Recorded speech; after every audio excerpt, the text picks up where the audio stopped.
Seja muito bem-vindo, bom dia ao programa Escola da Rede. Escola da Rede é um projeto que já virou programa a essas alturas do campeonato, que ele foi criado desde 2013 pelo Conselho da Criança, pelo Conselho Municipal dos Direitos da Criança e Adolescente daqui de Joinville, Santa Catarina.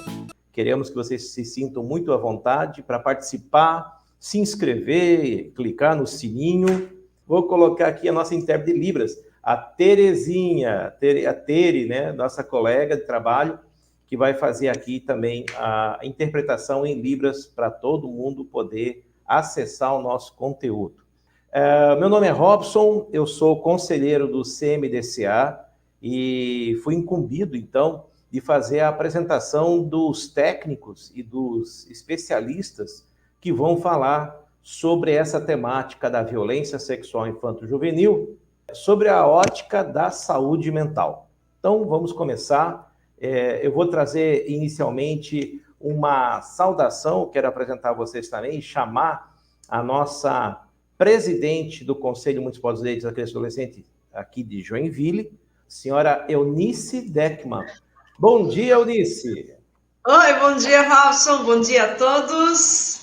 Que bom que a gente pode se encontrar aqui nesse nosso canal do YouTube do Conselho Municipal dos Direitos da Criança e do Adolescente. É uma honra, é uma alegria esse canal, diante dos últimos acontecimentos, onde a internet se tornou nosso grande aliado, e é óbvio que presencialmente é sempre melhor, mas que bom que a gente se adaptou também a essas ferramentas tecnológicas. Então, nós até brincávamos ontem na nossa reunião, a gente não vejo a hora de poder dizer assim, se inscreve aqui no nosso canal, dá um like, participe, a gente quer tornar esse canal atrativo, criativo também, uma ferramenta de disseminação de conhecimentos. Então, hoje, a temática tão séria, tão grave para nossas crianças, onde estatísticas, né? 500 mil crianças sofrendo violência e exploração sexual. O Brasil, infelizmente, está em segundo lugar nesse ranking mundial. Nós só ficamos para trás da Tailândia, então não é um indicador nada bom para nós. E a exploração sexual, quando ainda envolve o financeiro, né? Onde a criança é explorada financeiramente também, e quando tantos lucram com essa triste realidade. Então, a gente está bem feliz com essa temática que podemos abordar hoje aqui com as nossas técnicas, e são todos bem-vindos, e espero que seja de grande proveito para cada um de nós também, essa temática também de aprendizado e alerta, né, sobre políticas públicas que são extremamente necessárias aqui em Joinville, referente a essa temática. Então, bem-vindos a todos e que tenhamos uma manhã muito proveitosa. Obrigado, Eunice. É uma temática que vale a pena, por mais, mas isso já se fala tanto. Aqui em Joinville, às vezes não tem, né, Eunice? Às vezes a gente acha que Joinville é uma cidade rica, não precisa, e tem. Nosso diagnóstico social da criança, lá em 2008, vamos reeditar um novo agora, ano que vem, ele também traz esses elementos que nós temos bairros aqui. A violência sexual infantil, ela não vê raça, ela não vê classe social, às vezes até em classes sociais mais altas, ela é até mais escondida, né? O pacto familiar, aquele pacto famoso, pacto intrafamiliar, fica mais difícil de entrar lá a rede de proteção da criança e adolescente. Eunice, obrigado pelas suas palavras. Eu vou chamar agora também a nossa secretária de Assistência Social daqui de Joinville, a senhora Fabiana Cardoso. Bom dia, pessoal, bom dia. Muito feliz de poder estar participando de uma temática tão importante, né? Concordo com a fala da Eunice e do Robson, né? Principalmente quando a gente diz que a violência sexual, ela não está, né, só na questão da família que se encontra em vulnerabilidade financeira, né? Muito pelo contrário. Por vezes a gente até não consegue alcançar essa outra criança e protegê-la como deveríamos. Então, é um tema que tem que ser amplamente discutido mesmo, que a Secretaria de Assistência está à disposição para estar discutindo, e a gente quer muito discutir isso, inclusive ampliando a palestras com prevenção e combate ao abuso sexual, que a gente vai estar fazendo assim que retomar os serviços de convivência, né? Ficou um pouco prejudicado o nosso planejamento por conta da pandemia, mas que sim, a gente tem esse entendimento e a gente tem essa meta, esse objetivo, né? Que é estar ampliando e divulgando esses trabalhos para conseguir proteger todas as crianças, não só de uma ou de outra classe social, independente de onde ela esteja, né? Legal, Fabiana, obrigado pela sua participação. A gente sabe que a tua agenda é bastante cheia. Os problemas de assistência, olha, os desafios da assistência social em Joinville não são poucos, hein? A gente vai ter oportunidade para conversar sobre isso, Fabiana. Vamos ter muito papo a respeito.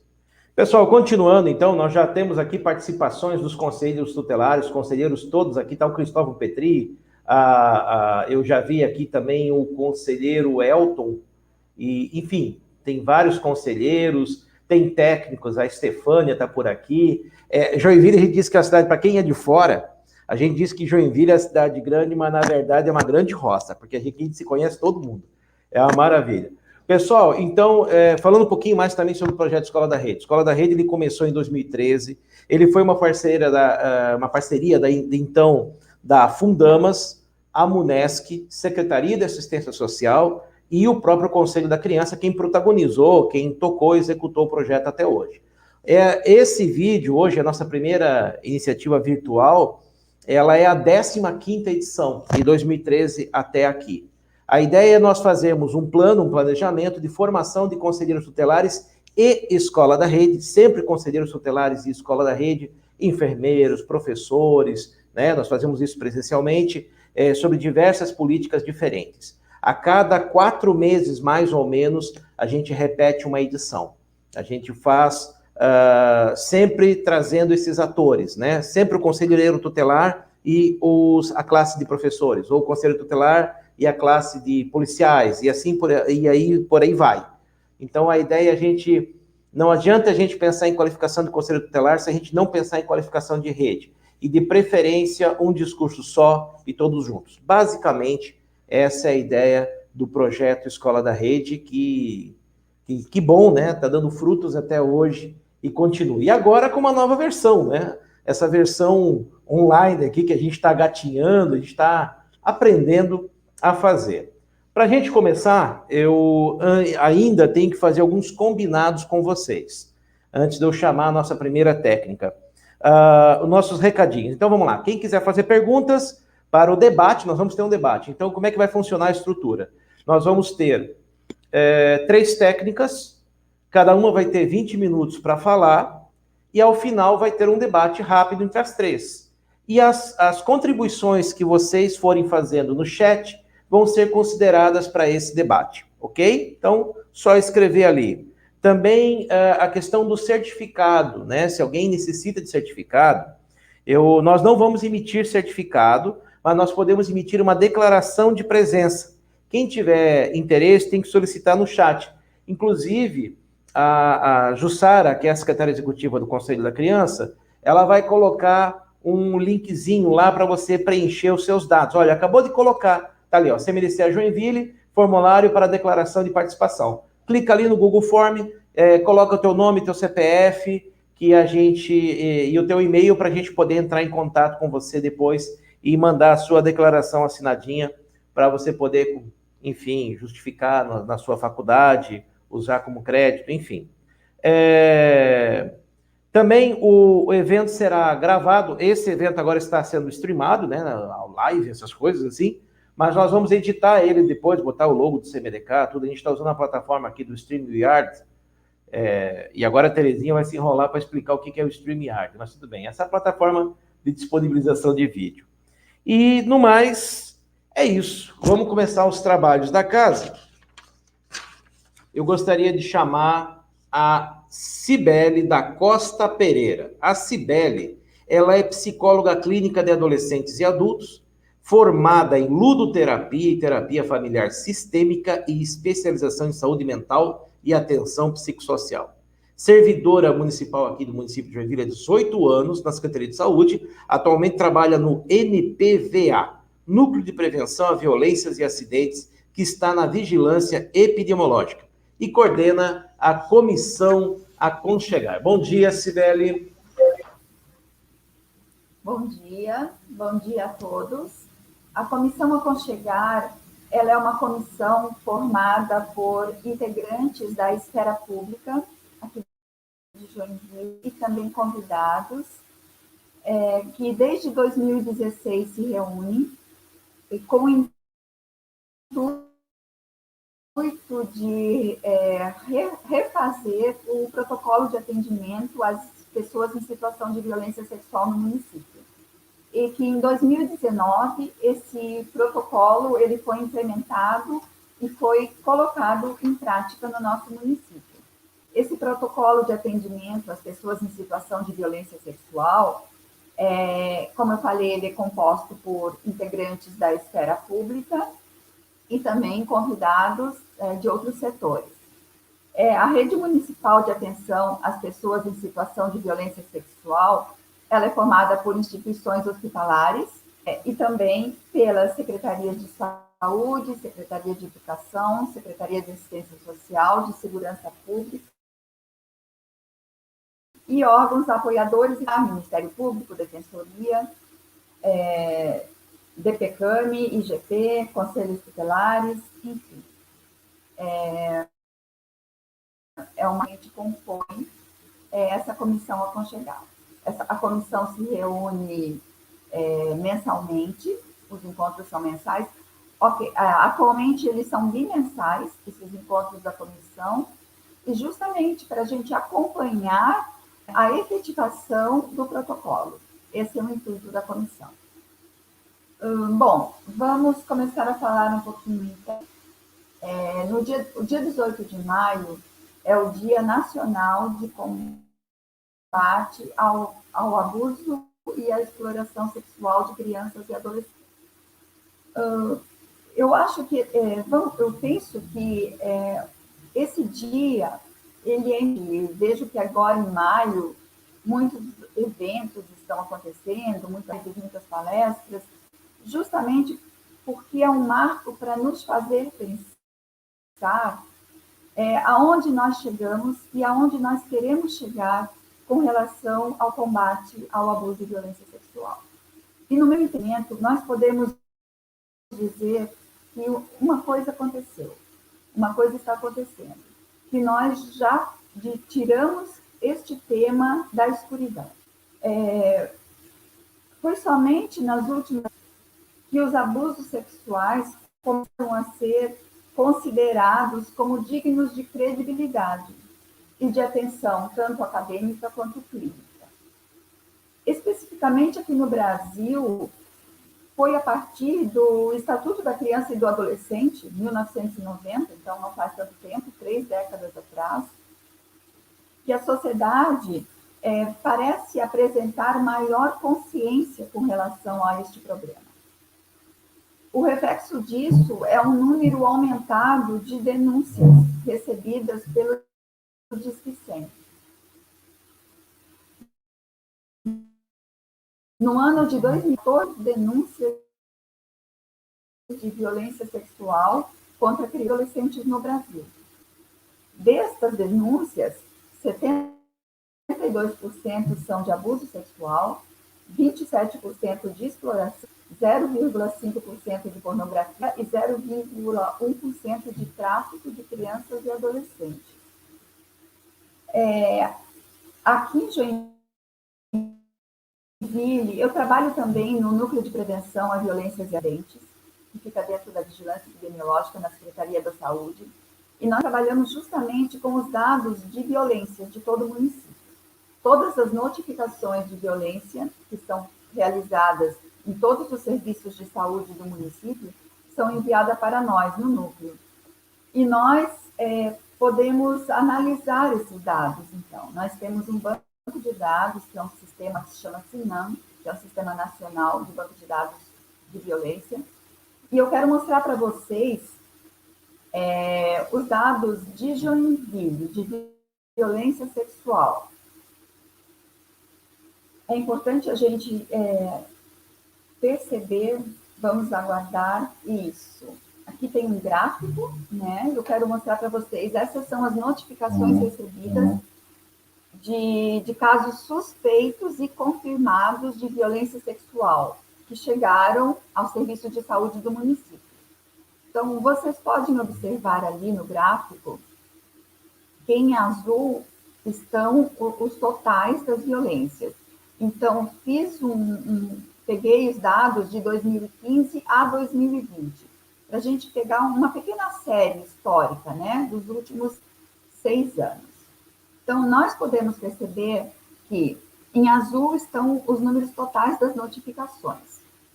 Então, vamos olhar para 2020. Então, de violência sexual de crianças e adolescentes até 17 anos, 11 meses e 29 dias, foram 146 casos. Aí separei por faixas etárias. Em crianças de 0 a 11 anos foram 63 casos e adolescentes de 12 a 17 anos foram 48 casos. Ao lado, podemos ver a proporção de notificações. Então, entre crianças e adolescentes, nós observamos que 81% foram violências sexuais contra meninas e 18% foram violências sexuais contra meninos. E abaixo, naquela pizza, né, no verde, nós podemos observar que aqui é contra crianças, contra adolescentes, né? Então, 96% foram contra meninas, adolescentes de 12 a 17 anos e 3,6% contra meninos. Essa é a realidade de Joinville, tá? Mas reflete, de alguma forma, a realidade nacional, onde há uma suspeita, né, casos notificados, suspeitos ou confirmados de violência sexual. A maior parte dos casos continuam sendo as vítimas preferenciais, são as meninas. Mas o que percebemos também, que o abuso sexual contra meninos, ele tem ganhado bastante espaço, principalmente na literatura especializada. E cada idade está começando a observar, está começando a ficar atenta, que os meninos também sofrem esse tipo de violência, porém eles têm maiores dificuldades para a revelação e, consequentemente, para a notificação ou para a denúncia. E podemos observar aqui, principalmente à medida que os meninos vão ficando mais velhos, adolescentes, o número de casos aqui parece muito pequeno. Acreditamos que exista um número bem maior do que isso, tá? Mas é justamente o que acontece, que percebemos que os meninos, muitas vezes, os casos são subnotificados. No geral, há uma subnotificação em violência sexual, né? Essa é a realidade que nós percebemos. Eu acho que você pode tirar, nesse momento, a tela dos gráficos, Robson. Obrigada. Então, vamos falar um pouquinho também a respeito com relação à saúde mental, né? A violência sexual, o que nós percebemos e sabemos, né, a literatura mostra que na maioria dos casos de abuso sexual infantil e de adolescentes, o agressor é alguém da família. É alguém que a criança conhece, alguém que a criança convive, confia e ama. Na maior parte das vezes, esse abusador, ele é membro da família e dispõe de um saber sobre a vítima, como pais, padrastos, tios, avós, irmãos, primos. E justamente por isso, essa criança poderá apresentar sentimentos confusos e nem sempre a criança ou adolescente consegue compreender naquele momento o que está acontecendo. E muitas vezes ela vai perceber a situação posteriormente, quando ela consegue, quando um pouquinho mais velha, ou depois de um tempo, processar aquilo que ela viveu e entender aquilo como uma agressão. Nem sempre isso acontece no momento que está vivendo a violência. De acordo com a literatura, não existe um padrão de sintomas apresentados pelas vítimas de violência. Não são mais a palavra vítima, são pessoas em situação de violência sexual, mas aqui em alguns momentos eu ainda vou utilizar essa palavra por entender que essas crianças e adolescentes são vítimas, outro tanto por hábitos, né? Hábitos que a gente acaba tendo que deixar. Então, o que eu estava falando, não existe um padrão de sintomas apresentados.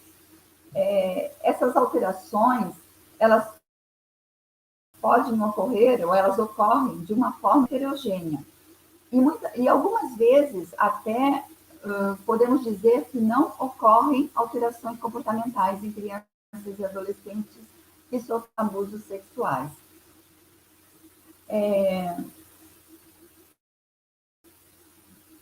O impacto do abuso na criança e no adolescente depende de muitos fatores. Muitos fatores associados à própria violência. Esses fatores eu vou citar porque são importantes que nós que trabalhamos com violência sexual podemos entender que fatores são esses. Os fatores associados são a duração do abuso, o grau de violência ou ameaça que essa criança ou adolescente sofreu, a idade do início da violência, o grau de segredo, a diferença de idade entre o abusador e a vítima, o grau de relacionamento entre a criança e o agressor, a presença de penetração genital, entre outros. Também podemos levar em conta fatores anteriores e posteriores ao abuso.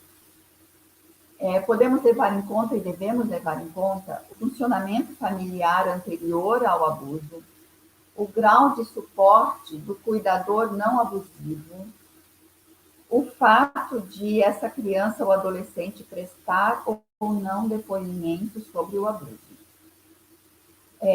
O abuso cometido por diversos agressores também tem sido considerado um agravante para sofrimento psicológico. E também, nos casos de violência intrafamiliar, a relação incestuosa também tem sido identificada como um fator de risco, pois nessa relação, no caso a relação incestuosa, é comum a utilização da relação de confiança entre a criança e o agressor. E essa relação, muitas vezes ela é favorecida pela dinâmica do segredo. Então, geralmente, quando é uma relação incestuosa ou uma relação abusiva, o agressor utiliza muito a questão do pedido de segredo. E isso acaba gerando um maior sofrimento psíquico para essas crianças e adolescentes.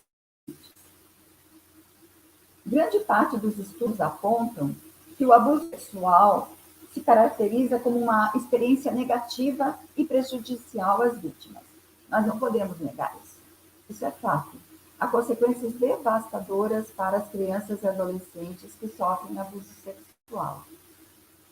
Porém, algumas pesquisas alegam que os episódios abusivos, a princípio, não determinam e nem garantem que haverá um prejuízo para a vítima. Na medida, esses estudos entendem, na medida que o dano maior pode ser provocado pela reação das pessoas adultas, a familiares ou profissionais que estão envolvidos diante da revelação do abuso. Então, esses estudos falam de que a reação dos adultos, profissionais ou familiares, diante da revelação do abuso, pode promover maiores ou menores danos psíquicos àquela criança ou adolescente. Há também um entendimento que propõe que a psicologia passe a estudar os aspectos intrapsíquicos e sociais que possibilitem um desenvolvimento saudável, apesar de situações estressantes de vida, há uma corrente da psicologia que estuda os aspectos intrapsíquicos que possibilitem um desenvolvimento saudável. Nesse sentido, levando isso para a esfera de atendimentos de crianças e adolescentes que sofreram violência sexual, pode-se compreender, tentar entender e compreender formas de superação e de adaptação utilizada por essas crianças e adolescentes que ainda não apresentaram aspectos psicopatológicos. Porque podemos entender e percebemos até nos atendimentos, existem crianças que apresentam inicialmente sentimentos psicopatológicos, comportamentos psicopatológicos após uma agressão sexual, e outras crianças que não apresentam esses aspectos. O profissional possa identificar o que se passa com essa criança ou adolescente, o porquê que ela não... Bom, então, continuarei falando com vocês no debate. Tá bom, obrigado, Cibele. Obrigado pela participação. Daqui a pouquinho você volta para trazer mais as suas ideias e também para poder discutir, conversar com as demais técnicas. Obrigado pela participação até agora. Agora, nós vamos receber a Ivana Carla Malum Reis. Ivana Carla Malum Reis, ela é psicóloga especialista em avaliação psicológica e psicologia hospitalar e atua como psicóloga no Hospital Infantil Dr. Géser Amarante Faria, daqui da cidade de Joinville. Então, eu vou buscar aqui, vou chamar a Ivana.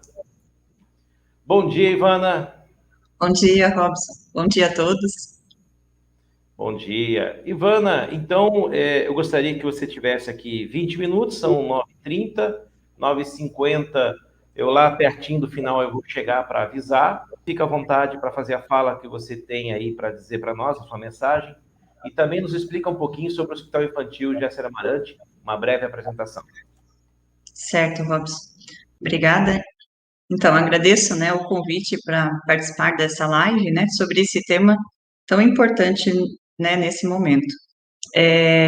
Sou psicóloga, trabalho no Hospital Infantil Dr. Géser Amarante Faria, né, é uma rede dos hospitais públicos de Santa Catarina, 100% SUS, e gerida pelo Grupo Hospitalar Nossa Senhora das Graças. É referência em cirurgias cardíacas, oncologia, saúde mental, e atende mais de 25 especialidades. Então, vou iniciar a fala, né, apresentando a todos vocês como que funciona a rotina do atendimento nos casos de suspeita de abuso sexual aqui no hospital. Então, o protocolo, ele inicia-se com um acolhimento, com classificação de risco de suspeita de abuso sexual pelo enfermeiro no pronto-socorro, né? Após esse momento, esse acolhimento, o enfermeiro, então, ele aplica o termo de consentimento para a realização do teste rápido e a notificação para o SINAM, através do relatório informativo. Se essa suspeita for de um caso agudo, né, ou seja, menor que 72 horas, o assistente social verifica se existe o boletim de ocorrência, né, caso já tenha sido feito, informa o IML o número da guia, e solicita, então, a presença do médico legista. Se não foi feito o boletim de ocorrência, o serviço social aciona, então, a Delegacia da Mulher para a realização deste boletim. Aí, em seguida, o médico legista, né, ele vem ao hospital, ele realiza a avaliação, passa o plantão para o médico clínico do pronto-socorro. Se nessa avaliação do médico legista confirmar o abuso e tiver, né, exposição a fluidos, o médico inicia, então, um protocolo de profilaxia, né, e solicita os exames de sorologia. O enfermeiro, ele administra a primeira dose dos medicamentos prescritos, o farmacêutico entrega ao responsável as medicações para os 28 dias e orienta, então, sobre o uso. E o serviço social orienta o responsável a se dirigir à unidade básica de saúde da referência no próximo dia útil. Se o paciente tiver, então, outras queixas, ele prossegue com o atendimento médico do pronto-socorro, e se não tiver outras queixas, ele prossegue com a alta hospitalar. Se, nessa situação, não tiver, né, exposição a fluidos, o serviço social orienta o responsável a se dirigir à unidade básica de saúde de referência no próximo dia útil. Se tiver outras queixas, prossegue com o atendimento no pronto-socorro, e se não tiver, prossegue com a alta hospitalar. Nos casos, né, em que a suspeita de abuso sexual for, nos casos crônicos, né, ou seja, com mais de 72 horas do ocorrido, o enfermeiro, ele encaminha o paciente para uma sala reservada, comunica, né, ao serviço social. Se confirmar o caso crônico, o médico solicita o exame do beta-HCG e os sorológicos, e encaminha o paciente para a unidade básica de saúde. Se não confirmar o caso crônico, o serviço social também encaminha para a rede. Se tiver outras queixas, daí prossegue com o atendimento no pronto-socorro, e se não tiver, prossegue com a alta hospitalar.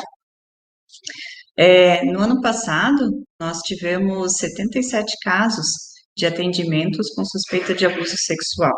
Aqui já podemos ver alguns estudos nessa linha de pesquisa, né, mostrando aí os efeitos da pandemia na convivência das pessoas.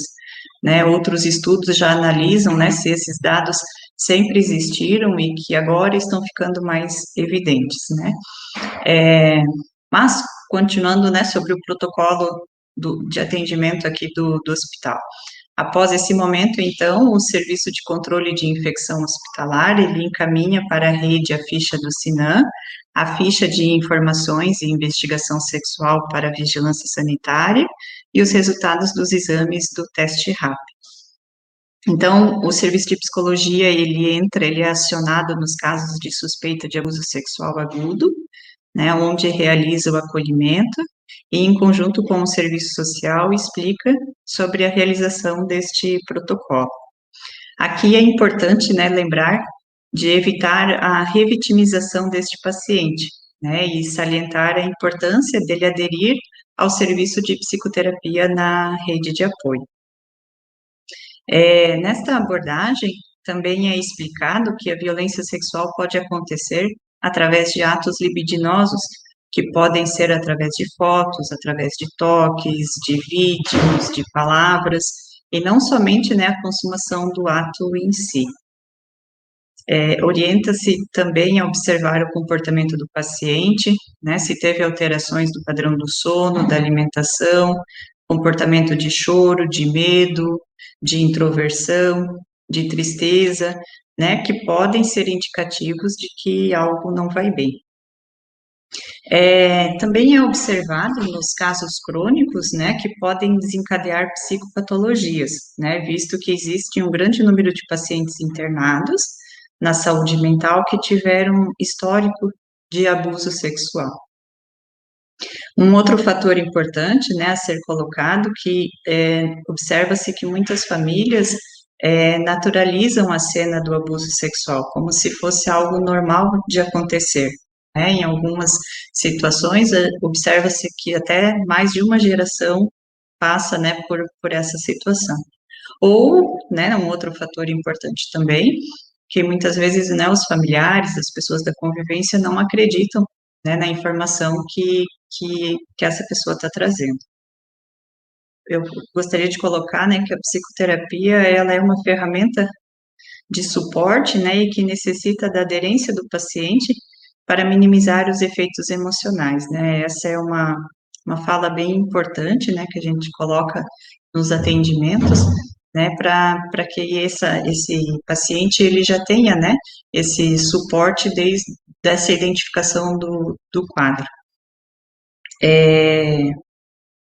Acredito, Robson, que é esse, né, de uma forma resumida, é assim que funciona, né, o protocolo aqui no hospital, né, a gente trabalha sempre muito em parceria com as redes, né, sempre sinalizando para as redes, né, a entrada do paciente aqui na instituição, o atendimento realizado, porque a gente acredita, né, na importância desse trabalho e dessa estrutura se complementar. Obrigado, Ivana, por sua fala, por sua participação. A Ivana, que é psicóloga do Hospital Infantil Géssera Amarante aqui de Joinville. Eu vou, então, daqui a pouquinho você volta, Ivana, conosco, para a gente fazer nosso debate. Agora, nós vamos chamar a Juliana. A Juliana teve até um problema, ela até... Ai, sabe quando você vai para aquela formatura e dá aquela espinha naquele jantar que a gente tem especial na vida da gente? Então, eu vou chamar uma pessoa muito simpática aqui, é a Juliana. A Juliana, ela teve um problema de voz. Agora de manhã, deu uma rouquidão nela. Eu vou chamar a Juliana para a sala. O microfone dela aqui, tu vai ter que desmutar. Isso. Mexe aí, vamos lá. Enquanto a Juliana vai mexendo no microfone dela, eu vou falando aqui um pouquinho da Juliana para vocês. A Juliana Lima Medeiros, que é essa moça de vermelho que aparece aqui na tela para o lado de vocês, lado direito, ela é psicóloga especialista em psicologia clínica, em saúde mental e atenção psicossocial e avaliação psicológica. Atualmente ela é psicóloga da DPCAMI, Delegacia de Polícia da Criança, Adolescente, Mulher e Idoso, daqui de Joinville. Bom dia, Juliana. Como é que tá a voz? Bom dia. Acho que está o suficiente para vocês me ouvirem. Está um pouquinho sofrido para falar, mas a gente, tenta dar conta aí do tempo, né?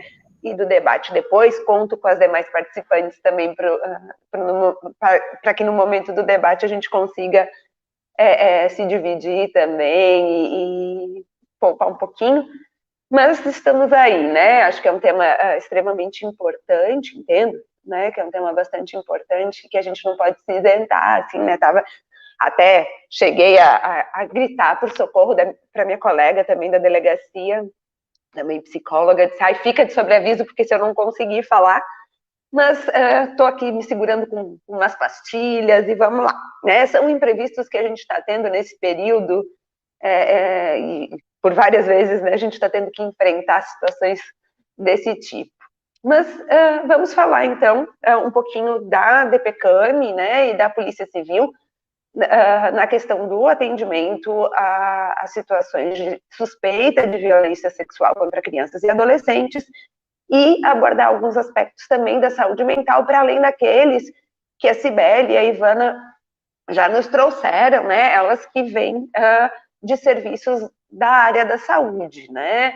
Eu tenho esse olhar, ainda que seja uma profissional da saúde mental, mas do meu lugar de fala é do campo da segurança pública, né?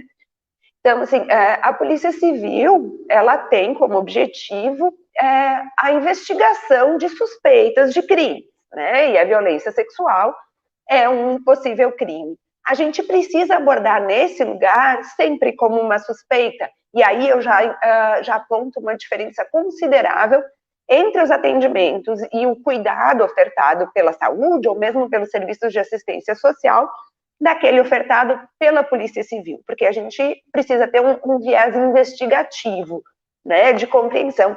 E o foco dessa investigação é entender a ocorrência de um crime, né, e se esse crime ocorreu, quem praticou, para fornecer dados ao judiciário para responsabilização criminal dessa pessoa. E aí entram algumas diferenças importantes, né, da forma como a gente precisa olhar para esse mesmo fenômeno que chega no hospital, que chega na unidade básica de saúde, que chega no CRAS, que chega no CREAS, né?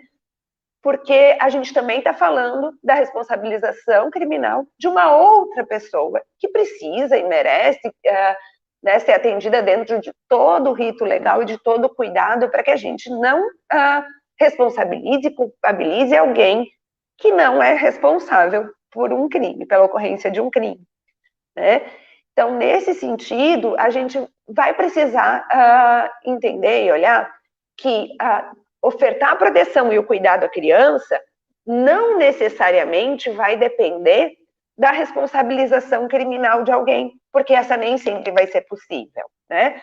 A Cibele já apontou, a Ivana também, da dificuldade, muitas vezes, de se identificar a ocorrência de um crime, e aí, por conta disso, né, em não havendo provas, a dificuldade em responsabilizar criminalmente. E aí eu também acho importante a gente diferenciar que a condenação, né, de um agressor, de alguém então que teria cometido, ela vai acontecer quando se consegue juntar um conjunto de provas que sustente a ocorrência de um crime cometido por aquela pessoa, né? A absolvição, que é a não condenação, é quando não há elementos o suficiente para responsabilizar criminalmente aquela pessoa. Ela não significa necessariamente a não ocorrência da violência, mas que não se conseguiu comprovar que aquela pessoa cometeu, né? Essa é a grande diferença. A absolvição não necessariamente ela significa o entendimento de que aquela pessoa é inocente, mas de que não há elementos o suficiente para considerá-la culpada, né? Parece estranho, mas são as garantias que a gente tem que oferecer para todos os envolvidos na suspeita, né? Nesse sentido também, acho que cabe a gente diferenciar o que a Cibele, os dados que a Cibele trabalha, né, no dia a dia, e a Ivana também, quando elas falam em notificação da violência, elas falam de um dado de saúde que é importantíssimo para se pensar em políticas públicas de proteção às crianças e adolescentes, inclusive no campo da saúde mental. Não exclusivamente, né, mas inclusive no campo da saúde mental. Mas esse é um dado que ele não é para a justiça, né? Para a justiça, então, a gente precisa inicialmente do boletim de ocorrência, que é essa comunicação à Polícia Civil. Então, são coisas diferentes que muitas vezes as pessoas não têm essa clareza, acham que fazer essa notificação necessariamente já vai estar encaminhando para o campo da justiça, e não, né? São ações distintas e caminhos distintos, né? Mas, bem, e o que eu observo, então, eu e minhas colegas, né, no dia a dia, com relação a essas suspeitas de violência sexual, que chegam, então, no campo da segurança pública, né, para seguir esse rumo. Primeira coisa, assim, que quando a gente pensa, e a Cibele já apontou alguns dados de literatura e de pesquisas bastante consistentes nesse sentido, é que os impactos em saúde mental, como ela disse, né, eles são diversos, né, inclusive, em alguns casos, não há impacto evidente, né, em saúde mental. E por que isso, né? Primeiro, a gente precisa olhar para a saúde mental se afastando daquela lógica linear do adoecimento psíquico, que ele vai acontecer diretamente a partir de uma causa, né, única e exclusiva, né? Então, essa ideia de que a violência sexual gera um adoecimento, ela acaba sendo muito perigosa por vários motivos, né? Primeiro, porque a gente está centralizando na pessoa que sofre como a forma de identificar essa violência, né? E isso é muito complicado, né? Quando a gente tem dados que ainda são, nem sempre eles são apresentados com uma discussão cuidadosa sobre isso, mas algumas pessoas vão apresentar, outras pessoas não vão apresentar sintomas, né? Por que isso acontece? Né? A Cibele trouxe alguns fatores que costumam ser, então, os identificados como aqueles de proteção para diminuir o sofrimento psíquico e o eventual adoecimento, né, em termos de saúde mental, decorrentes da violência, mas a gente precisa olhar para isso no entendimento, então, de que não depende exclusivamente da ocorrência de uma situação traumática, né? E sim, a violência sexual, ela precisa ser olhada como uma situação, e eu gosto de chamar de potencialmente traumática, né? Porque ela vai variar, de fato, a partir do contexto que é apresentado, né, em que está inserida essa violência. Quando a Cibele fala da idade que inicia, do tempo de duração desses abusos, né? Citando, evidentemente, a literatura e as pesquisas, né? Da relação entre essa criança que teria passado pela situação de violência sexual e a pessoa que teria cometido essa situação de violência sexual, né? Ela está dando alguns dados de contexto em que essa suposta violência teria acontecido. Esses dados de contexto, eles são fundamentais para a gente entender como que a criança, né, como que essa pessoa, criança, adolescente, vai vivenciar essa experiência de violência sexual, né? Se tem ações mais agressivas ou não, se ela tem uma família que acredita naquilo que ela contou ou não sobre a violência, se tem uma família que toma ações de proteger, quando eu digo família, as pessoas que estão em volta, né? Com frequência a família, mas nem sempre, né? Essa é a realidade. Então, quem tem essa função protetiva para a criança, quando consegue exercê-la, também minimiza aquilo que a gente vai ter mais adiante como agravo em saúde mental, né? Então, isso é fundamental, mas toca numa outra questão que, para a gente, na segurança pública, por vezes complica, vamos dizer assim, no campo de responsabilização criminal de alguém. Porque quando se tem a ilusão de que, a partir de sintomas, a gente vai identificar se essa criança foi vítima de uma violência, cai por terra quando a gente entende que esses sintomas, eles não são únicos e exclusivos da violência sexual, né? Na verdade, pode se manifestar das mais diversas formas, o desenvolvimento de diferentes psicopatologias, né? As pesquisas trazem o transtorno de estresse pós-traumático como um adoecimento mais frequente, mas mesmo assim, este transtorno, ele tem uma diferença na forma de manifestação, né? E outra coisa que também é muito importante é que, para que esse evento, que eu chamo de potencialmente traumático, né, ele seja vivenciado como traumático para uma pessoa em específico, ele precisa ser entendido como algo violento, e assim, por essa pessoa, né?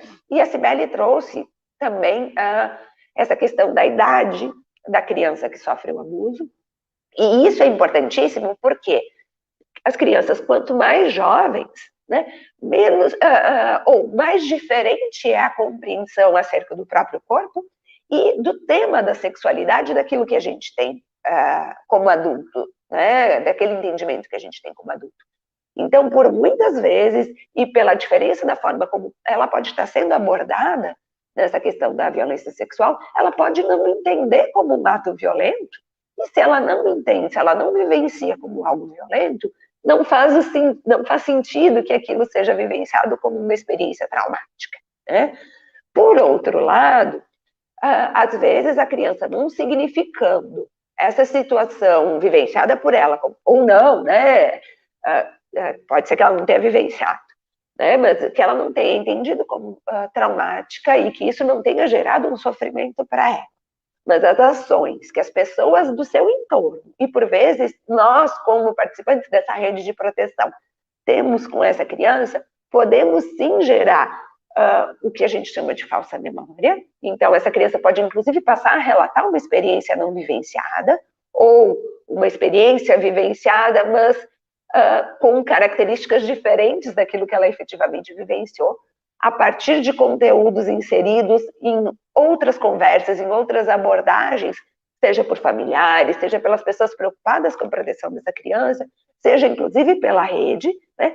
E aí passa, inclusive, a manifestar alguns sintomas no campo da saúde mental que seriam até compatíveis com aquilo que é possível que se apresente decorrente de uma experiência potencialmente traumática, e aí que está bom, então, se ela manifesta, ela sofreu a violência, também não é verdadeiro necessariamente, né?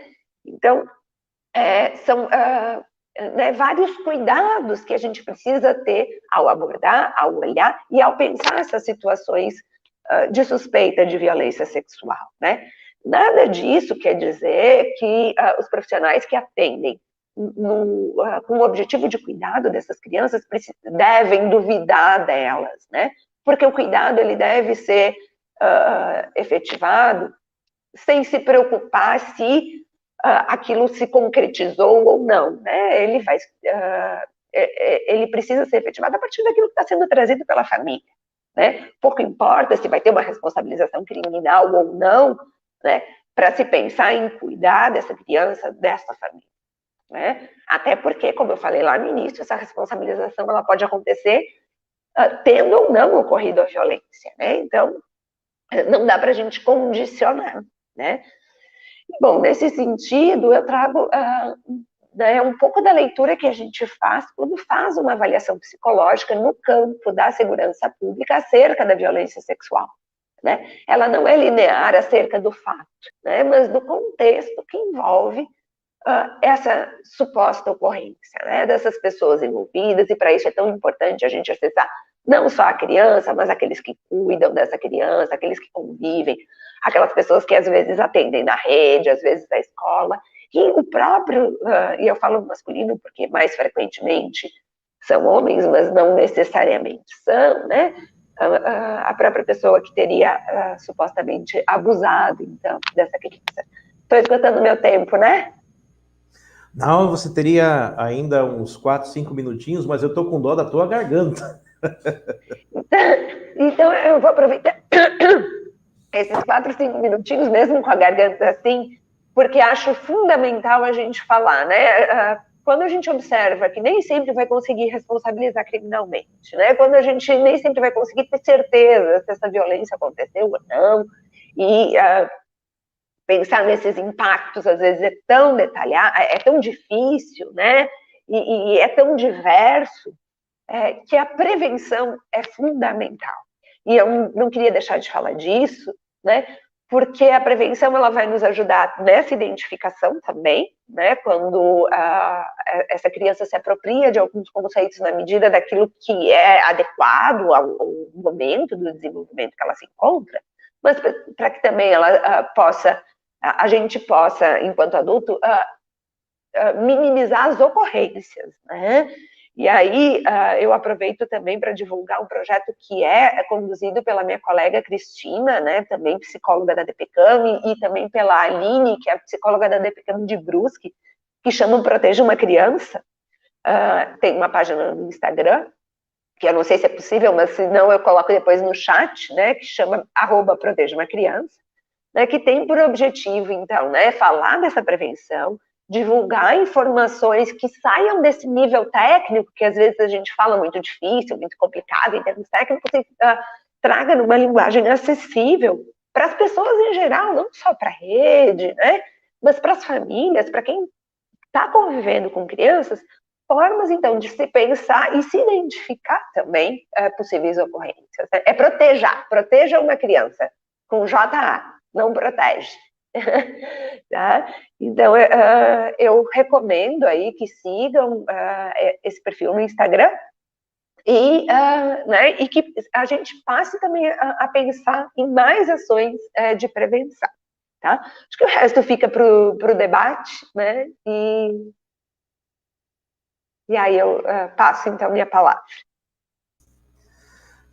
Coisas da internet, a gente, às vezes é sinal que falha, os noob, né, que a gurizada hoje fala noob, né, eu tô aprendendo a falar o milenês, né, os novos milênios aí, a galera. Então, sim, eu ouço, às vezes, esses termos, né, eu tenho um enteado de 17 anos, daí esse eu aprendi com ele. Eu me sinto tão velho, mas é triste, mas vamos lá, faz parte da vida. @Proteja uma Criança, o que é? Um canal? O que é? É uma página no Instagram. Ok. Então, aí o Instagram desse grupo, dessas técnicas, que fala sobre essa temática, @Proteja uma Criança. Muito legal. Eu vou chamar as demais técnicas. Juliana, você quer tomar uma aguinha, uma pastilha? Uma pastilha, mano. Estou aqui. Vai lá rapidinho, então. Vamos chamar aqui as demais técnicas. Começar o nosso debate. Eu quero... Tem alguém com o microfone, acho que a página do YouTube ligada. Está dando som. Bom, então, assim, vocês provocá-los, com essa questão que todas as falas de vocês, tanto da Cibele quanto da Ivana, quanto da própria Juliana, elas me trouxeram uma memória, quando eu fui técnico do abrigo infanto-juvenil. Eu não me apresentei no comecinho, falha novamente, mas essas coisas faz parte. Eu sou profissional da assistência social, sou servidor da assistência social, estive nos últimos anos na Secretaria de Saúde, na área de educação em saúde, mas antes disso eu tive aí uma bagagem junto ao abrigo infanto-juvenil.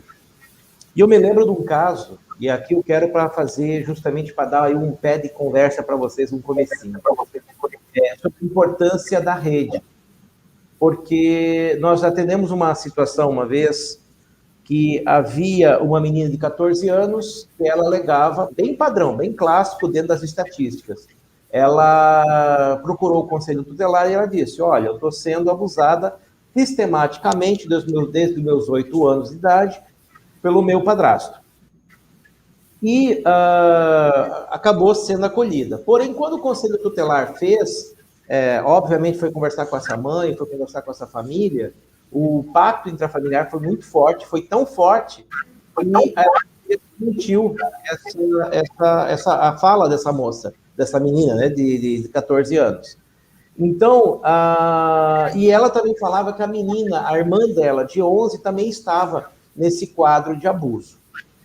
Só que a menina de 11 dizia, não, a minha irmã é doida, isso não é verdade.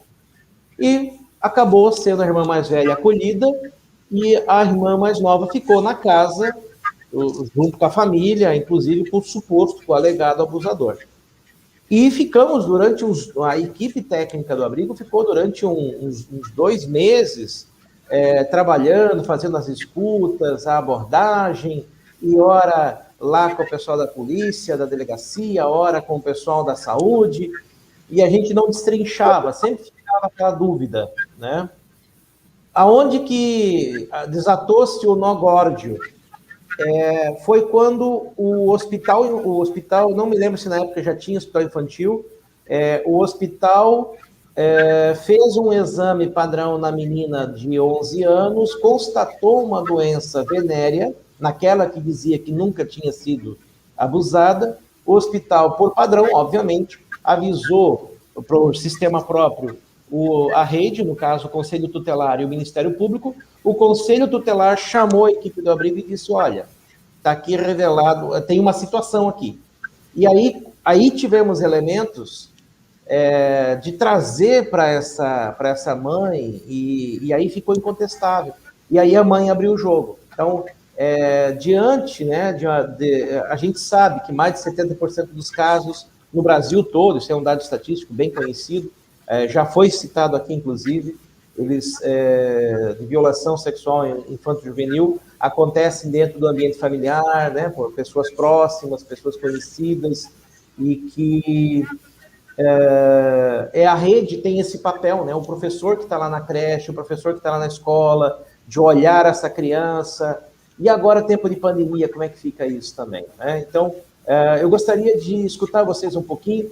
Eu quis trazer esse case para a gente ilustrar a importância da rede, da comunicação, né? De nós termos um com os outros, cada um nas suas competências, mas isso permite a gente fazer o trabalho que nós temos que fazer, que é proteger a criança e o adolescente. Então, eu vou deixar o debate com vocês. Para a Juliana descansar um pouquinho a fala dela, eu vou passar a primeira fala para a Cibele, porque a Cibele, eu acho que eu cometi uma gafe, eu cortei um pouquinho do tempo dela, peço perdão, Cibele, desculpa, é a minha primeira vez também. Mas, Cibele, é com você pode dar a sua impressão também, a gente começa o debate por aí, e agora é um bate-papo entre vocês. Não tem problema, Rosa. Tranquilo com relação a isso, tá? Eu realmente acabei não falando coisas que eu gostaria de ter falado, mas a gente pode estar discutindo isso agora nesse momento do debate. Quanto à fala da Juliana, muitas coisas vistas para eu falar, e eu achei bem legal você ter. E principalmente, concordo muito com você quando você fala do papel fundamental da rede. Tanto da rede de proteção, que a gente tenha essa clareza de distinguir o que é rede de apoio e proteção e o que é a responsabilização do agressor. São coisas distintas. E essa clareza muitas vezes não acontece. A família acaba buscando, na própria rede de proteção, a responsabilização do agressor. E justamente eu acho que é fundamental que nós, profissionais, tenhamos essa clareza para que a gente possa desempenhar o nosso papel. A nossa função é de proteção. E também falando disso, a questão de que tem um estudo bem interessante que é da Universidade Federal do Rio Grande do Sul, da URGS, um trabalho realizado por umas meninas lá e que elas demonstraram, através desse trabalho, o papel das mães quando há um evento de abuso sexual de criança. O quanto o papel dessa mãe não abusadora e dessa mãe protetiva é tal, e para mediar os efeitos nocivos do abuso sexual. Então, ali fala, nesse trabalho, de que essas mães que são protetoras, elas diminuem consideravelmente os efeitos psicopatológicos dentro dos seus filhos, né? Os efeitos,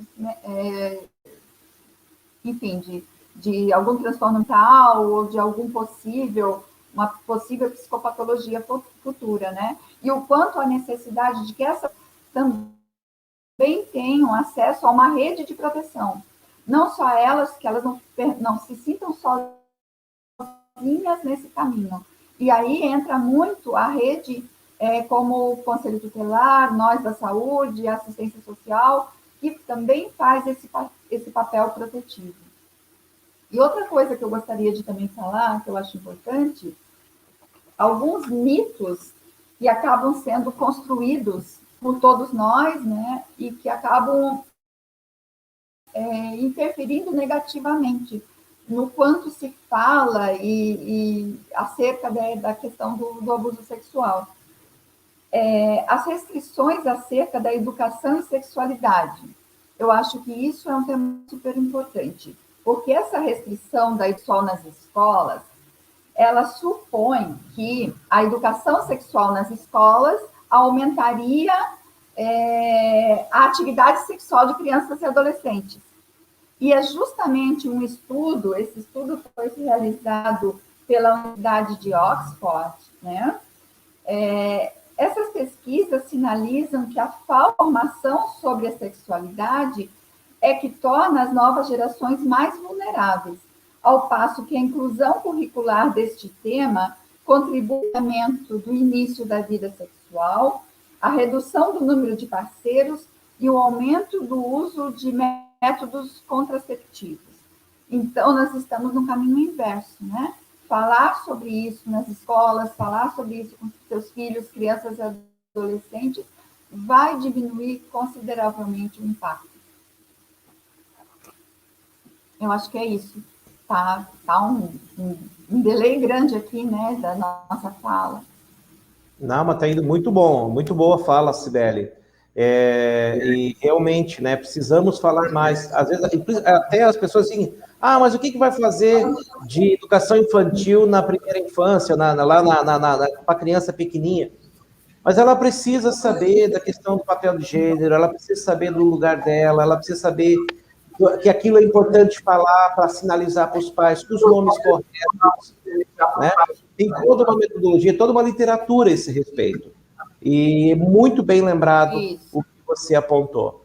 Ivana, o que você tem a dizer também sobre toda essa temática, todo esse nosso molho gostoso aqui sobre esse tema?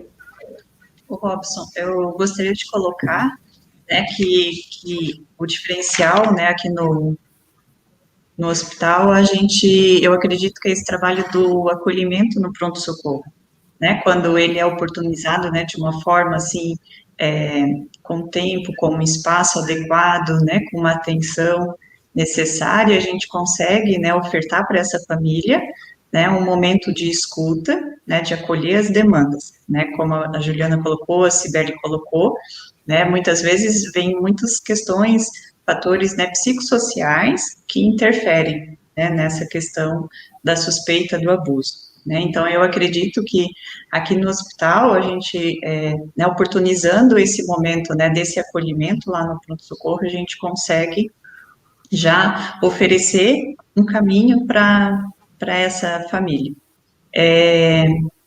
Acho importante ali quando o Robson traz, né, esse caso clínico, né, para conversar, para discutir, porque a gente também percebe, eu expliquei aqui para vocês na fala o protocolo, né, de atendimento do hospital, mas muitas vezes as famílias se sentem inseguras, intimidadas de chegar na recepção e falar de uma suspeita, né? Então, já tiveram casos de pacientes que trouxeram outros sintomas clínicos, né, que o acompanhante traz outros sintomas clínicos, e na avaliação médica aparece uma questão, né, uma situação de suspeita de abuso, né? Então, o serviço também é acionado da psicologia, do serviço social, para que a gente possa, né, estar ofertando esse espaço para a família. Né? Uma outra questão bem importante é a segurança da realização desse protocolo, né? Eu acredito que agora a gente trabalha com a rede muito mais próxima, né? As informações, os serviços, né, se complementam, e isso traz uma segurança para essa família em prosseguir, né? Porque como tem outros fatores que influenciam, né? Muitas vezes financeiros, muitas vezes sociais, muitas vezes, né, questões de trabalho, de dependências emocionais. Então, quando a gente oportuniza, né, essa segurança para que essa família possa, né, usar o serviço, a gente também vê mais resultados positivos, né?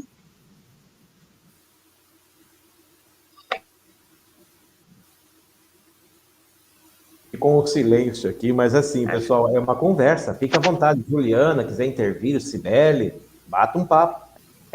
Mas, enfim, eu estava ouvindo a fala da Cibele já nos comentários, né, e ela trouxe aquele estudo da URGS a respeito das mães, e que a gente observa também bastante no dia a dia né, do atendimento a essas situações. E, evidentemente, que a gente atende uma diversidade de casos e uma diversidade de mães, né? E essas mães, com frequência, né, principalmente quando a gente atende a casos em que essa suspeita de violência seria dentro do âmbito familiar, né, ela também faz parte desse funcionamento da família, né? Então, a gente identifica muitas vezes as mães com a dificuldade de acreditarem na suspeita, ou às vezes acreditando depois de um tempo, que leva um tempo para processar essa informação, né? Ou algumas, né, com aquela, mas se eu denunciar, né, eu perco alguém que também é querido para mim, né?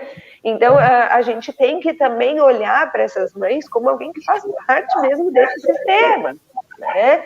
E que nem sempre a dificuldade dela de reconhecer aquela suspeita é por maldade, é por não se preocupar, claro, né, como tudo pode acontecer também, né? Mas que ela também faz parte, né? Não é só porque ela, não é só aquela que é ameaçada diretamente que não vai cumprir com a denúncia, né? Mas aquela que gosta do marido, do genro, do cunhado, do próprio pai, né? E gosta por outras tantas pessoas, porque por outras tantas questões, né? Porque as pessoas que cometem abusos, elas não são só abusadores, né? E assim como a gente fala da diversidade de manifestações que a pessoa que vivencia, né, tendo sido abusada, né? A manifestação pode ser muito diversa. A quem abusa também pode ser muito diversa, né? E não se resume a ser uma pessoa que comete abusos, ela é muito mais do que isso, né? Então, as pessoas podem gostar de outras coisas dessa pessoa que comete abuso, né? E isso torna difícil de procurar ajuda, inclusive de efetivar a proteção, né? Isso a gente entra numa situação de extrema complexidade, né? Para olhar para toda né, essa problemática, né? E aí, outro ponto que eu acho fundamental, que a Cibele trouxe, é essa discussão que a gente tem que trazer mesmo tecnicamente acerca da educação sexual, né? A gente tem vivido um tempo em que se tem buscado tirar isso de cena, né? baseado né, em questões de ordem moral, questões de ordem religiosa, né, dentro de um Estado que é laico, né, e que precisa prezar pelo conhecimento, né, pela ciência, e este é um dado que é importantíssimo, né? Isso, quando a gente fala em educação sexual desde muito cedo, e o projeto Proteja uma Criança também vai discutir isso, né? É adequar o tipo de informação à criança que está precisando dela no dia a dia, né? E aí eu vou trazer um exemplo doméstico, inclusive, embora, né, eu atue há muitos anos com essa temática,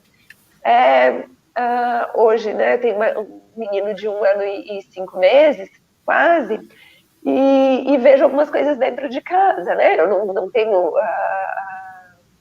receio nenhum, eu não acho que ele está vivendo nenhuma situação de abuso, mas ele é uma criança, por exemplo, que já identificou a própria genitália, e ele chama de titi, porque se viu uma vez fazendo xixi. Como eu dou banho, às vezes nele tomando banho, ele já me viu nua também, e ele já identificou que o meu titi é diferente do titi dele. Ele tenta, por vezes, tocar no meu titi ou no titi do pai dele, e aí a gente aproveita essa oportunidade para dizer para ele, olha, não se toca no titi dos outros, né? Não assim. E para tocar no teu titi, né, vai ser quem vai estar trocando a tua fralda, é a mãe, é o pai, é a professora, né? Alguém que está cuidando, e é naquele momento, é na hora de dar o banho. Então, olha como, desde muito cedo, né, com uma criança de não tem nem 2 anos, a gente já vai estar falando do corpo, e eu não vou estar falando para ele sobre sexo, né, ou sobre um ato sexual, mas sobre o limite do corpo dele, e do limite do corpo do outro, e da outra, né, de que ele não vai sair tocando no titi alheio, né. Então, isso, né, faço em casa, mas eu faço em casa também por conta de estar com isso tão presente para mim, né. Para outras famílias, isso talvez não seja tão presente, geralmente não é tão presente. Então, a gente precisa contar com a escola para isso também. Bem lembrado, Juliana. Até eu gostei 2 recortes que tu fez. Um é em questão do que já foi falado, sobre a questão da educação nesse contexto. E também, uma coisa que eu gostei bastante que tu trouxe aqui, porque, gente, o tema é tão complexo, né? É tão multifacetado, que é a questão do cuidado, do olhar que tem que se ter, né? Que se trata não apenas o abusado, mas o abusador, porque é um ciclo, né? Às vezes você tem uma banalização que é gerada a própria família, tem isso, que é normal. Eu já atendi, como vocês também já devem ter atendido, caso de abusadores que eles defendem o discurso do abuso como, mas é minha família, eu cuido, né? Eu que faço, então eu tenho direito, porque eu que dou alimentação, eu que tenho cuidado. Eu já escutei isso na fala de abusadores quando são desmascarados, colocados. Mas também a questão da mãe, né? Muitas vezes a gente tende a demonizar, né? A mãe, aquela mãe não presta para ser mãe, olha como ela era ruim. Mas às vezes muitas vezes a mãe, ela, enquanto no seu papel de mulher também, está desempoderada, ela acha que ela depende, se ela tomar uma atitude em relação àquilo, ela desconstrói toda a família dela, porque ela tem mais filhos, ela também entende o progenitor, ou o marido, o companheiro, como uma pessoa responsável pelo provimento, e ela não consegue visualizar outras alternativas, e aí entra o papel da assistência social, né, que é empoderar e trazer, olha, nós podemos atrás de um benefício, você pode buscar uma geração de renda, você pode buscar outros caminhos, que você não dependa necessariamente de um homem, né, ou desse, enfim. Então, é muito mais enredado, né, é muito mais complexo do que aparentemente só buscar o culpado. Né? Nós temos que trabalhar sistemicamente, né? Sistematicamente. É um contexto mesmo. Sim, verdade, Robson. A gente percebe nos atendimentos, né, aqui do hospital, essa questão bem evidente, né, em muitos casos, né, o pacto do silêncio, né, ou às vezes, né, famílias que já passam por situações assim em várias gerações, né, então, realmente, é uma situação, infelizmente, né, que evidente e sinalizada também. Eu gostaria também de falar uma coisa que eu percebo bastante, e fala muito também nos estudos, que existe um outro mito. Eu falei do mito da questão da educação sexual nas escolas, e um outro também que é bastante presente, é o mito da incapacidade da criança falar a verdade com relação ao abuso. Então, o que se percebe é assim, que muitas vezes o fato da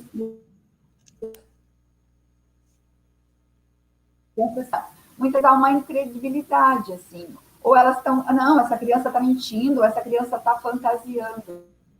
E quando é o adolescente um pouco maior, quando é uma menina ou um menino adolescente, a fala é assim, mas ele podia ter se defendido do abuso. Então, se ele aceitou é porque ele queria, ou porque ele gostou. Mas eu acho que a gente tem que ter muito claro o entendimento de que abuso sexual, a criança ou o adolescente sempre é a vítima. Então, quando acontecem esse descrédito da fala da criança ou do adolescente, essa criança e adolescente, eles são duplamente vitimizados. Vitimizados primeiro pelo agressor, pela violência sexual, e vitimizados pela falta de crédito que o familiar ou até a rede de proteção possa oferecer. Então, isso é muito sério. Eu acho que levar em conta a fala, independente de qualquer contexto, independente da idade dessa criança ou desse adolescente, é de uma importância enorme para nós profissionais, né? E a questão da investigação, isso vai para a polícia, não é nossa função investigar, enquanto rede de proteção. Mais uma faceta, muito bem lembrado, Cibele. Sim, e aí eu vou fazer um pouco... Juliana? Eu gostaria muito de fazer um contraponto dessa fala da Cibele por conta do lugar que falo, né? É fundamental essa abordagem à criança dessa forma como a Cibele está nos colocando, para as questões de cuidado a ela, né? A criança propriamente. Não há dúvidas de que ela precisa ser acolhida naquilo que ela está relatando, né? E aquilo ser abordado com ela como algo próprio da experiência dela e da subjetividade dela, ainda que talvez possa não corresponder a uma experiência vivida de fato, né? E por que eu tô apontando isso? Porque no campo da justiça, da segurança pública e da justiça, a gente tem que tomar o cuidado com a questão da fala literal de crianças, especialmente das pequenas né, quanto menores e tudo mais. Por quê? Porque a literalidade para a criança ela é diferente, né, da literalidade que nós temos. Então, o uso de algumas expressões, que às vezes elas só vão reproduzir coisas que elas escutam, mas que para elas ainda não tem o significado que para nós adultos tem, né? Então, se a gente pegar exclusivamente a fala da criança, né, às vezes ela pode nos dar um entendimento enviesado da experiência dela, né? Então, tem que ter esse cuidado na hora, daí, claro, de responsabilizar criminalmente uma outra pessoa. Não de cuidar dela, ela precisa ser cuidada naquilo que ela trouxe, da forma como ela trouxe, né? Isso é inquestionável, né? Isso não é duvidar da criança, mas isso é falar lá daqueles elementos contundentes para responsabilizar uma outra pessoa. Juliana, vamos lembrar lá de São Paulo, que teve aquele caso muito famoso daquela creche, aquele CI, que foi acusado da questão de abuso sexual, e aí o povo quis linchar, fechar, destruíram vidas ali. E no primeiro momento, né, na histeria popular, e depois foi se ver, eles não tinham culpa no cartório. Então é interessante. Mas, de qualquer maneira, como disse a Cibele, o olhar tem que estar. Porque se a criança faz essa fala, mesmo que seja uma fala invencionada, seja uma fala superestimada, às vezes, ali tem um indicativo, não precisa ser da violência sexual em si, pode ser de uma atenção, pode ser de um contexto familiar, mas não necessariamente a violência sexual em si, né? É o que nós, como rede, reagimos a isso. Isso. Isso é fundamental, né? Até para a gente entender as formas de se conduzir isso no sistema de justiça, né? Porque há iniciativas de se buscar essa fala literal tal qual a de um adulto para o curso do processo, né? E isso é extremamente delicado. Eu quero destacar uma outra coisa que está aqui nos comentários do YouTube, que foi a Cristina que falou, né, sobre os fatores culturais e o machismo estarem muito relacionados com a questão da violência sexual, e aí a gente também trazendo algo que a Cibele abordou, que é a questão de dizer muitas vezes, mas a criança provocou, a criança quis, a criança participou, né? E quando a gente fala em violência sexual, a gente está falando de uma violência baseada numa relação de poder, né? E aí é poder sobre o conhecimento do corpo, conhecimento da sexualidade, né? É de alguém se sobrepor a alguém que é tido como inferior, né? E aí a violência sexual ela não vai se efetivar exclusivamente por uma penetração pênis-vagina, como se tinha na legislação antigamente, né, de estupro se restringia a pênis-vagina e todo o resto era uma coisa menos importante, né? Quando a gente entende que o abuso sexual ele se baseia nessa diferença de relação de poder e traz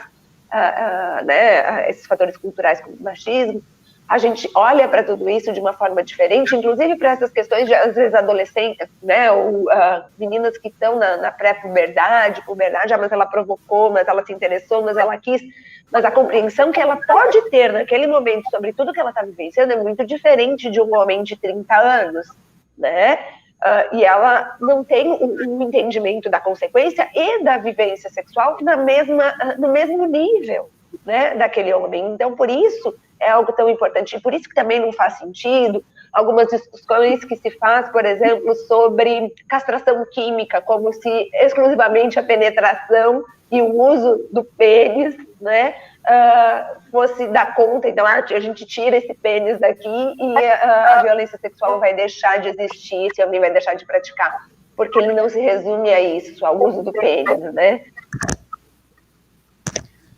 A Vânia Vicente Ramos Costa, ela trouxe uma contribuição aqui também no chat do YouTube.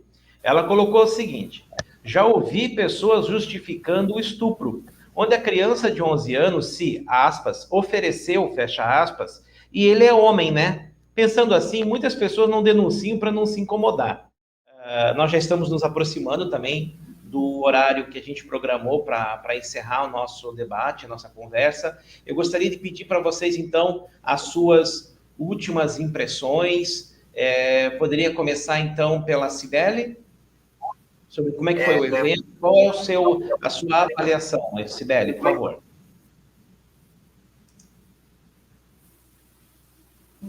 Antes de finalizar, mais um ponto que eu considero importante a gente estar falando aqui, com relação a situações de abuso sexual, as melhores práticas profissionais têm buscado evitar questionamentos sugestivos que levem à criação de memórias de eventos que não tenham ocorrido. Então, eu acho que a capacitação dos profissionais da rede de atendimento, aí estamos falando de rede de atendimento, é fundamental, justamente porque os profissionais que estão em contato direto com pessoas em situação de violência sexual necessitam estar amparados pelo conhecimento técnico de como agir com essas crianças, essas pessoas em situações de violência, né? Até por isso, nós estamos num comitê da escuta especializada, está sendo criado aqui em Joinville esse comitê, para que a gente possa, daqui para frente, estar capacitando esses profissionais que vão realizar essa escuta na rede de proteção. Com relação ao evento, eu acho assim, importante demais a gente estar podendo sentar de vez em quando para conversar sobre esses temas, principalmente esse momento de discussão. Com relação às perguntas, eu acabei não tendo acesso às perguntas aqui, acabei não vendo. Eu acho que para a próxima vez seria bem legal a gente poder estar ampliando o espaço de perguntas, de dúvidas, mas gostei bastante de participar e eu acho que isso é fundamental. Assim, o tema já saiu da invisibilidade, né? Eu vejo que isso a gente está podendo falar mais sobre isso, mas ainda tem um caminho super longo a percorrer. Tá? Muito obrigada, agradeço o convite e estou à disposição para o que precisarem. Obrigada. Legal, Cibele, obrigado. Já tem gente te parabenizando aqui, tem várias pessoas já parabenizaram no canal do YouTube, tá? A Andréia Moraes aqui foi a última que colocou aqui, perfeita fala, Cibele. Os técnicos Sete Garcia, assistente social Ara. O CRAS Justina Cabral de Araquari. Araquari, um abraço para o pessoal da Araquari. Importante a fala de todos, mesmo algumas repetidas no contexto. Porém, importante sempre estar presente. Essa live está muito boa. Legal, obrigado pela participação aí, o pessoal de Araquari. Ivana, suas impressões sobre o evento. Bom, eu gostaria, né, de agradecer, assim, a oportunidade, né, o convite, a oportunidade, né, de participar desse evento, de trazer, né, a importância do trabalho da rede, né, e de ver que esse trabalho se torna cada vez mais efetivo, né, para que a gente possa, né, ter cada vez mais sucesso e ajudar cada vez mais pessoas, né, que passam por situações de dificuldades, né. Saliento, né, novamente a importância, né, da psicoterapia, né, como uma forma, né, uma ferramenta, né, para ajudar, né, não que vai, né, curar o problema, mas vai minimizar, né, esses impactos, né, até porque a Juliana trouxe também uma fala bem importante, né, não que ele vai desencadear, né, a questão do abuso, desencadear um quadro psicopatológico, mas que ele possa, né, ser um fator potencializador, né, por isso que eu enfatizo sempre, né, o trabalho da psicoterapia como uma forma, né, de a gente possibilitar a essas pessoas, né, um espaço, né, para que ela possa estar utilizando, né, e tratar a saúde mental. Muito bom, Ivana. Nós tivemos participação também, a Jacira Tavares está falando aqui sobre a prevenção e educação sexual, considera de extrema importância para fortalecer a criança com conhecimento e também para a modificação cultural, para que aprendam desde muito cedo a cultura do respeito.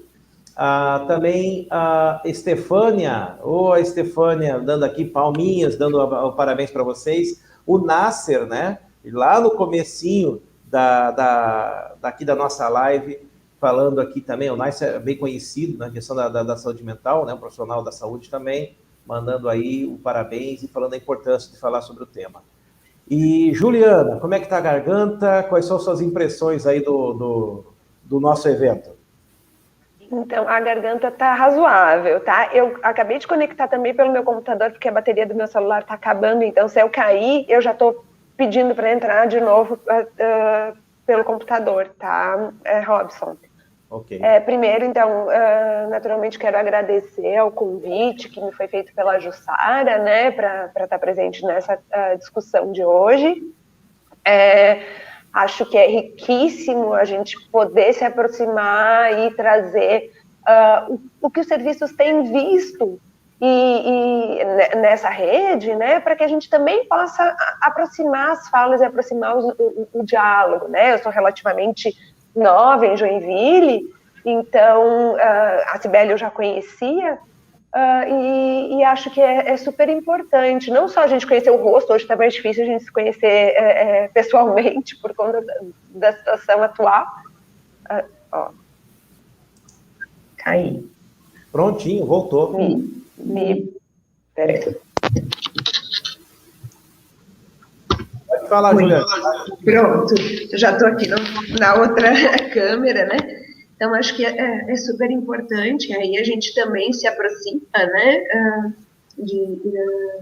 dos demais serviços, se identifica, né, vê a linha de raciocínio, pode também estar conversando com as pessoas interessadas que estão aí nos ouvindo hoje, né, porque a possibilidade de encontro está sendo assim virtual. Mas excelente conversa, né? Obrigada, Cibele, obrigada, Ivana, obrigada, Robson. Era a Tere que estava fazendo a Libras, né? Mas depois eu não sei o nome da atual. Eu agradeço a elas também. Legal. E realmente eu também não sei o nome da nossa intérprete de Libras aqui, que está agora no momento fazendo, mas agradeço muito, inclusive peço a ela que ela se apresente na linguagem de Libras.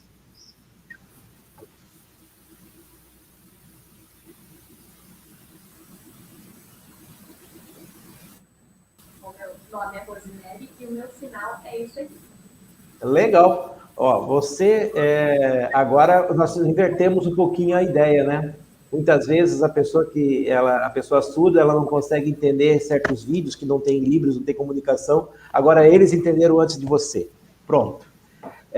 Quero agradecer a presença da Ivana, da Cibele e da Juliana, não só pela presença nesse momento, mas pelo trabalho que vocês desempenham.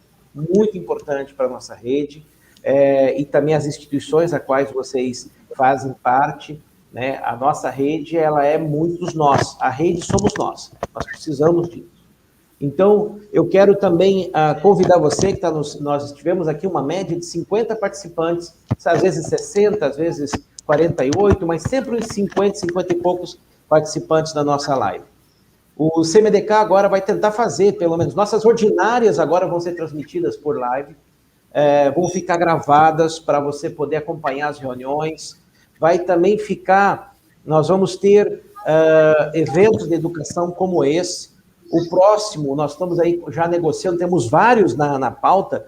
Um deles, nós estamos conversando com o pessoal do PET, Programa de Erradicação do Trabalho Infantil. E aí, trabalho infantil? É outra encrenca, a gente vai conversar ainda, o Conselho vai trazer essa discussão para o tema também. Gente, no mais, muito agradecido, e encerramos a nossa conversa. Só a não ser que vocês tenham mais algum tchau, um olá, alguma coisa aí para dizer.